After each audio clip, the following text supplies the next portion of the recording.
What's up everyone, it's the day of the 8th live eviction of Big Brother 23 and tensions are starting to arise in the cookout leading to this. Shut the f up, Kyland! And who is going to be evicted and who will rise to power as the brand new head of household? We've got so much to talk about, so welcome to your live feed update. Question of the day now, folks. Who would you like to see evicted tonight? We ask this every single Thursday. Kyland or Sarah Beth? And the follow-up, who would you like to see win head of household tonight? It really is anyone's game. Now remember, Claire has to throw the competition tonight because she's been the secret HOH. Tiffany has the right to play again because she did not get a full head of household reign. So it really will come down to the wire again if Tiffany wins, because that'd be crazy if she essentially has 2 head of household reigns in a row. I mean, that's nuts. I mean, and the thing is, guys, I mean, we could see some really interesting gameplay this week, because if Alyssa wins, it would be interesting to see, is she going to target Claire or will she target the cookout? And interestingly, are the cookout going to go, do you know what? Claire and Alyssa might be better for my game. You know, somebody in there probably feels Claire and Alyssa are better for their game than somebody within the cookout. We've even seen Big D say, if Claire and Tiffany are on the block and Claire comes down with the veto, he would campaign to get Tiffany out. That is a crack, folks, and that could happen to any member of the cookout. We're really starting to see the lines form now and people going to battle, so it really is anyone's game tonight, and it'll be interesting to see who wins it. So I'll loop back around to what I was asking in the first place, folks. Let me know who you would like to see evicted tonight, Kyland or Sarah Beth, and who would you like to see rise to power as the new head of household. Now, folks, in regards to the head of household competition tonight, we did find out on last night's show that it's going to be an epic battle of endurance, which is very, very exciting. So I doubt we will see another wall at this point, or I mean like a vine sort of hanging thing. I would imagine we could potentially get the slip and slide, which is always a fantastic comp. I love watching that one, and usually it's on the feeds as well, so it's a good laugh watching it when they're all competing on that one. So I would say my money's probably on the slip and slide tonight. I could be totally wrong, but there you go, folks. I mean, I love an endurance comp. They're my favourite type of head of household comps to watch. I don't necessarily always get the person I want to win the comp who wins that comp, but they're always fun to watch, and it'll be interesting to see it play out, because, you know, you do have that sort of tension when you're watching the live show, when it's a question competition, and you're like on edge because it's all going to happen in 2 minutes, you know, or even 1 minute. We're going to find out who the new head of household is. So your heart's going doom, doom, doom if you get invested in the show as much as I do, which I'm sure a lot of you do. I know a lot of you do. But when it's endurance, you can sit back, you can get your food and you can get your drink and snacks out, and you can sit back, and it's like watching an epic movie, you know, of watching your favourite character, and, you know, watching if they're actually going to rise to power. So that's why I love that. But I do hope it's a slip and slide tonight. Now, Sarah Beth began her one-on-one campaigns with everybody trying to stay in the house. We obviously know as viewers that it's a lost cause at this point. There's not much chance of her staying in the house. You know, it's... In fact, I'd even go as far as to say there's no chance of her staying in the house. When she was campaigning, she pretty much showed us all that she doesn't have a clue that the cookout is still a thing, let alone that they are running the game. She just is totally oblivious. It's a tough position to be in. No matter who you are in that house, it's a tough position to be in when you don't know what's going on and, you know, what the majority of alliance are doing.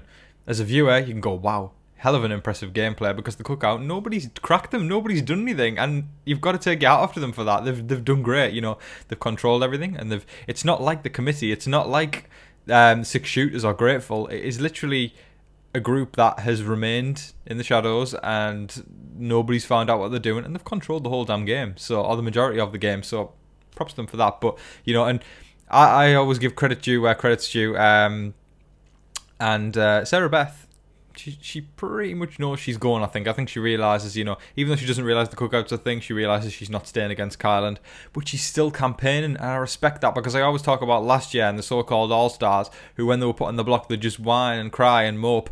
Not all of them, but quite a chunk of them would whine and cry and mope when they had literally done nothing to try and stay. Now, I get it, you know, listen, Cody and Memphis kind of had the whole thing in wraps, game, set, match.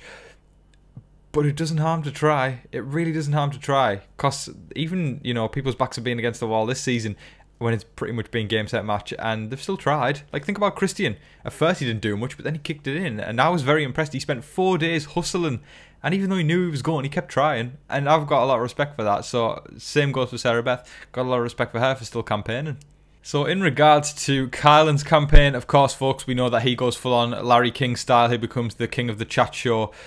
A very long, very, very long chat show when he gets to talk to someone about a position of power, or if he's in jeopardy. It goes on and on and on. And it goes on, you know, to the point where we're all falling asleep. He started his campaigns around about 3 p.m. and he wasn't finished. He still wasn't finished at 11 p.m. Yeah, I was about to say he was finished, but he wasn't. He talked to everybody but Xavier at that point. He got called to the DR at nearly about 11 p.m. and he still hadn't talked to X at that point. So it just went on and on and on and on and on and on and on. And if you really look at it in perspective as well, is there any need for it? He's ruffling feathers. Everybody in the cookout is probably thinking, why is he doing this? Kyland, we're going to save you. We've got the numbers. We're not going to send you out the door when Sarah Beth's right next to you.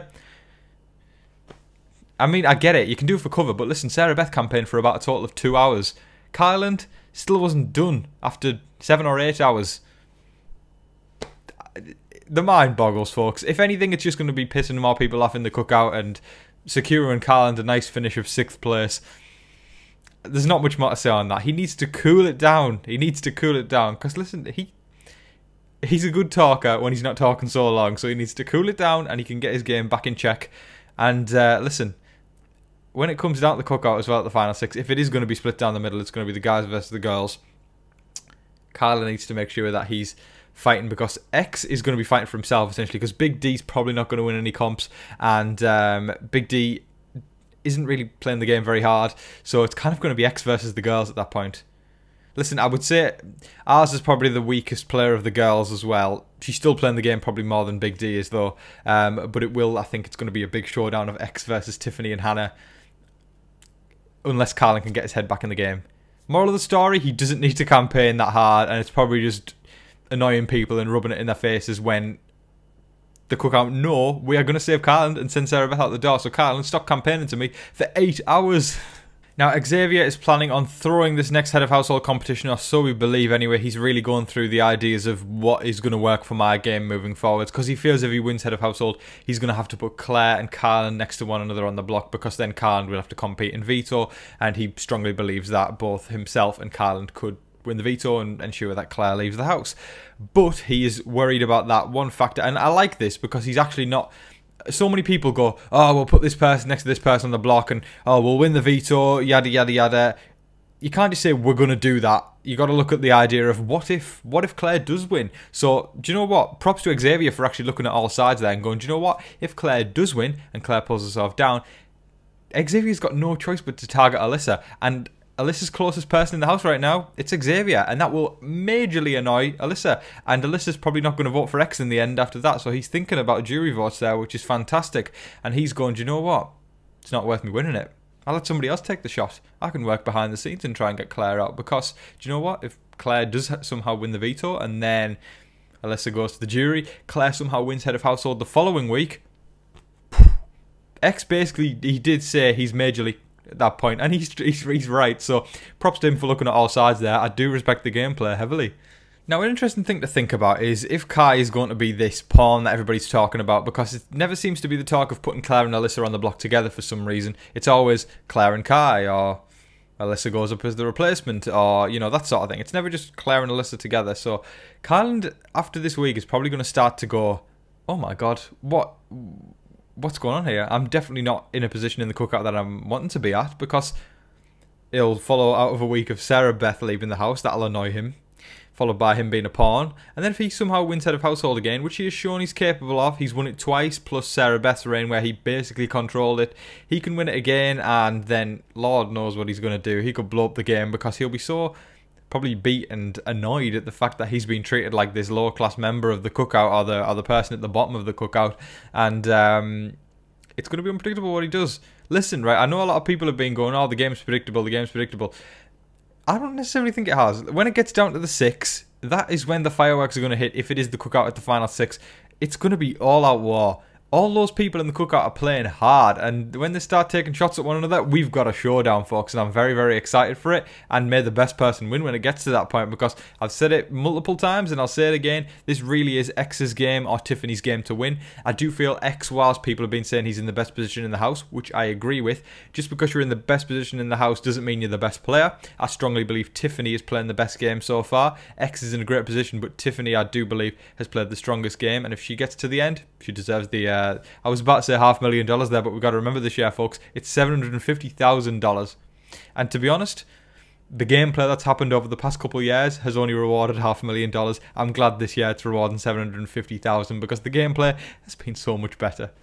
That is all of your live feed updates for today, folks. I thoroughly hope you all enjoyed watching. Please let me know your thoughts on this week in the comment section below. We are happy that Claire won the secret HOH this week. Are you happy that this is the end of the high roller room as well? No more this year of the high roller room. Would you like to see a return of it next year in Big Brother 24? That sounds crazy saying Big Brother 24. And we're happy that Tiffany won Head of Household in the first place this week. Would you like her to win it again tonight? Who would you like to see win Head of Household tonight? And would you like to see Kyland or Sarah Beth sent to the jury to go see Baby D and Brittany? Let me know, folks, in the comment section below. But folks, I'll say as I always do, make sure that you're staying safe, staying positive and staying healthy out there, and be kind to one another, okay?